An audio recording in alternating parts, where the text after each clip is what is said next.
तो अब हम देख लेते हैं कि प्रोजेक्ट लोम्बोक क्या है। इस वीडियो में हम देखेंगे कि प्रोजेक्ट लोम्बोक को हम अपने स्प्रिंग बूट में कैसे ऐड कर सकते हैं और इसकी वर्किंग क्या है और ये किस तरह से काम करता है।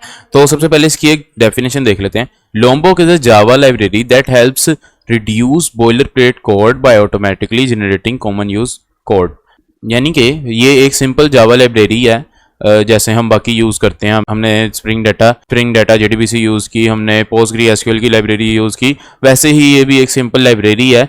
लेकिन ये लाइब्रेरी कर क्या रही है, ये हमारे जो हम कॉमनली यूज़ करते हैं कोड, जैसे getters, setters, constructors, equals, hash codes, to strings और बाकी भी सारी चीज़ें जितने भी हम ये कॉमन यूज़ करते हैं, मतलब कि उन्हें ये क्या करता है, उन्हें ये ऑटोमेटिकली जनरेट कर देता है एट कंपाइल टाइम। यानी कि ये हमें नज़र नहीं आते हमारे कोड के अंदर जब हम इसको यूज़ करते हैं, लेकिन ये हमारे जब हम कंपाइल टाइम में ये ऑटोमेटिकली उनको जनरेट करके हमारे पास इंटीग्रेट कर देता है। तो इसके पहले हम कुछ छोटे से की फीचर्स देख लेते हैं कि सबसे पहले तो इसमें ये कि हमारा बॉयलर प्लेट कोड कम कर देता है। यानी कि जितने भी getters, setters, to strings, constructors, argument वाले कंस्ट्रक्टर, सिंपल कंस्ट्रक्टर, जितने भी ये हैं, ये हमारे इनको ख़त्म कर देता है। और सिंपल हम वहाँ पर क्या यूज़ करते हैं, एनोटेशंस यूज़ करते हैं, क्योंकि ये एनोटेशन बेस्ड है। हम वहाँ पर एनोटेशंस यूज़ करते हैं और हमारे पास वो ऑटोमेटिकली उसके सारे कंस्ट्रक्टर्स, गेटर्स, सेटर्स वगैरह ऐड कर देते हैं। जैसे हम यहाँ पर आते हैं और मैं आपको यहाँ पर दिखाता हूँ, हमने यहाँ पर ये मैनुअली सारे क्रिएट किए हुए हैं। यहाँ पर ये कितने सारे हैं, यहाँ पर ये बहुत से हमें गेटर सेटर्स नज़र आ रहे हैं और ये कोड बहुत ज़्यादा है। तो ये यही करता है, सबसे पहले क्या करता है कि हमारे जो सा बॉयलर प्लेट कोड है उसको कम कर देता है। यानी कि मैं अगर आपको दिखाऊं तो ये यहाँ से इन सबको यूं हटा देगा और सिंपल हम बस यहाँ पर एक एनोटेशन देंगे और इसके ये हमें गेटर, सेटर्स, कंस्ट्रक्टर्स, आर्ग्यूमेंट सब कुछ हमें ये प्रोवाइड कर देगा।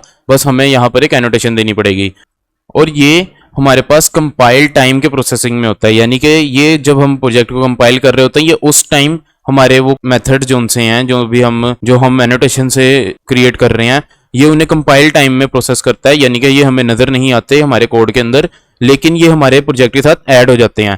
तो हम देख लेते हैं कि इसको किस तरह से हम अपने प्रोजेक्ट में ऐड कर सकते हैं। तो इसके लिए मैं यहाँ पर अपने ब्राउजर में आता हूँ और इसकी डिपेंडेंसी ऐड करूँगा। मैं यहाँ पर लिखता हूँ प्रोजेक्ट लोम्बोक और मैं यहाँ पर आ जाता हूँ इसके ऊपर, इसकी वेबसाइट पे, और यहाँ इंस्टॉल में आके मैं इसको मेवन पे सिलेक्ट कर लेता हूँ और यहाँ से इसकी ये वाली डिपेंडेंसी मैं कॉपी कर लूँगा और मैं वापस यहाँ पर आता हूँ और अपनी ये pom.xml में इसको ऐड कर लेता हूँ। यहाँ पर मैं इसको ऐड कर लेता हूँ और इसको मैं यहाँ से रीलोड कर लूँगा। अब ये मेरे प्रोजेक्ट में ऐड हो गया प्रोजेक्ट लोम्बोक, यानी कि लोम्बोक वाली डिपेंडेंसी मैंने ऐड कर ली, लोम्बोक वाली लाइब्रेरी अपने प्रोजेक्ट में ऐड कर लिया मैंने। अब मैं क्या करूँगा, मैं यहाँ अपनी मॉडल क्लास में आता हूँ और मैं यहाँ से ये सब कुछ डिलीट कर देता हूँ। यहाँ से मैं ये सारे यहाँ से मैं डिलीट कर देता हूँ। और फॉर एग्जांपल अगर ये जो उनसे हमने यहाँ पर फील्ड्स दी हुई हैं, हमारे ID, employ name and amount, अगर मैं इसके गेटर्स बनाना चाह रहा हूँ तो मैं क्या करूँगा, मैं इनको यहाँ पर एनोटेट कर दूंगा गेटर्स से मैं इसको एनोटेट कर दूंगा। और अब इसने क्या किया कि जितने भी मेरे पास ये नीचे फील्ड्स हैं, इनके इसने गेटर हमें बना दिए। तो मैं यहाँ अपनी रिपोजिटरी में आता हूँ और मैं यहाँ पर देख सकता हूँ कि जहाँ पर भी मैंने गेटर्स यूज़ किए हुए हैं वहाँ पर मुझे एरर नहीं दे रहा, लेकिन जहाँ पर मैंने सेटर्स यूज़ किए हैं वहाँ पर मुझे एरर दे रहा है कि आप अपनी सैलरी मॉडल्स क्लास के अंदर इसका एक मेथड क्रिएट करें, सेट मेथड का। तो मैं यहाँ पर क्या करता हूँ, मैं अब इसकी एक एनोटेशन देता हूँ सेटर की यहाँ पर, और अब ये मुझे यहाँ से सेटर्स वाला भी एरर मेरा चला गया कि आपने सेटर्स भी क्रिएट कर लिए हुए हैं सक्सेसफुली। तो आप देख सकते हैं कि मैंने यहाँ पर सिंपल एनोटेशन दी है, यहाँ पर मैंने कोई गेटर सेटर्स क्रिएट नहीं किए, सिर्फ एक एनोटेशन देने से उसने मेरे सेटर्स भी मुझे बना दिए और मेरे गेटर्स भी मुझे बना दिया। लेकिन हमने इनके अभी यहाँ पर कंस्ट्रक्टर्स वगैरह भी ऐड करने हैं, तो इतनी सारी एनोटेशंस ऐड करने की बजाय हम यहाँ पर क्या करते हैं, हम सिंपल एक ही एनोटेशन यूज़ करते हैं और वो है एनोटेशन हमारे पास डाटा की एनोटेशन हम यहाँ पर ऐड करते हैं। और ये डाटा की एनोटेशन क्या करेगी, हमारे पास गेटर्स भी क्रिएट कर देगी, हमारे सेटर्स भी क्रिएट कर देगी और हमारे पास आर्ग्यूमेंट्स वाले कंस्ट्रक्टर भी सारे क्रिएट हो जाएंगे और नॉन आर्ग्यूमेंट्स वाले भी कंस्ट्रक्टर क्रिएट हो जाएंगे। तो सिंपल एक मुझे एनोटेशन देने से यहाँ पर जितना भी ये बॉयलर प्लेट कोड था, जो कि हमने यहाँ पर इसके की फीचर में देखा, सबसे पहले ये करता क्या है कि बॉयलर प्लेट कोड जो है उसको कम कर देता है। तो उसने यहाँ पर हमारे पास सारा कोड ही खत्म कर दिया और हमें सिंपल एक एनोटेशन से सब चीज़ें मिल गई।